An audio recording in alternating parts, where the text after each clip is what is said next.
क्या कभी आपने सोचा है कि किसी एक दिन का एक रीजनल अखबार हमें पूरे देश के लोकतंत्र की कहानी बता सकता है?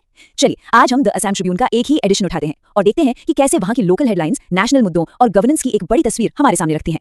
तो हमारा सफर कैसा रहेगा? हम अपनी कहानी शुरू करेंगे असम के चुनावों से। फिर हम ये समझने की कोशिश करेंगे कि एक आइडियल नेता या कानून बनाने वाला कैसा होना चाहिए। हम वेलफेयर स्कीम्स के दोनों पहलुओं पर नजर डालेंगे और देखेंगे कि कैसे लोकल खबरें नेशनल लेवल पर असर डालती हैं। और आखिर में हम एक इन्फॉर्म्ड नागरिक होने की ताकत पर बात करेंगे। तो चलिए सीधे मुद्दे पर आते हैं। मान लीजिए तारीख है 9 अप्रैल 2026 और पूरा असम चुनावी माहौल में डूबा हुआ है।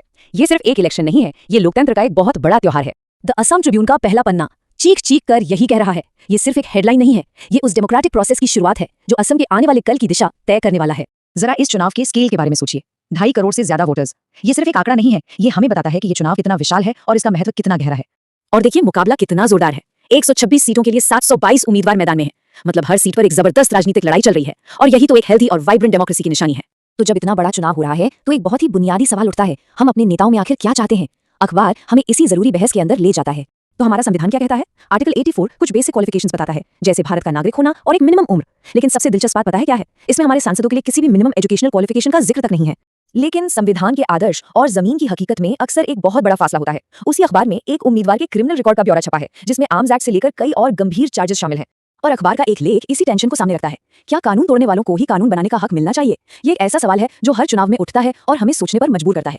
चलिए अब चुनाव से जुड़े एक और बड़े मुद्दे की बात करते हैं, वेलफेयर स्कीम्स। क्या ये नागरिकों का हक है या फिर सिर्फ एक पॉलिटिकल टूल? असम में ये बहस आकर टिक जाती है ओरुनोडोई स्कीम पर। इस स्कीम में महिलाओं को सीधे कैश ट्रांसफर किया जाता है। ये योजना चुनावी वादों और पॉलिटिकल बहसों का सेंटरपीस बन गई है। अखबार का एनालिसिस यहाँ एक बहुत ही जरूरी फर्क बताता है। देखिए, एक तरफ है वेलफेयर स्कीम्स जो गरीबी के लक्षणों का इलाज करती हैं और दूसरी तरफ है गवर्नेंस पॉलिसीज जैसे अच्छी शिक्षा, हेल्थ केयर जो गरीबी की जड़ पर काम करती हैं। दोनों ही जरूरी हैं पर एक दूसरे की जगह नहीं ले सकते।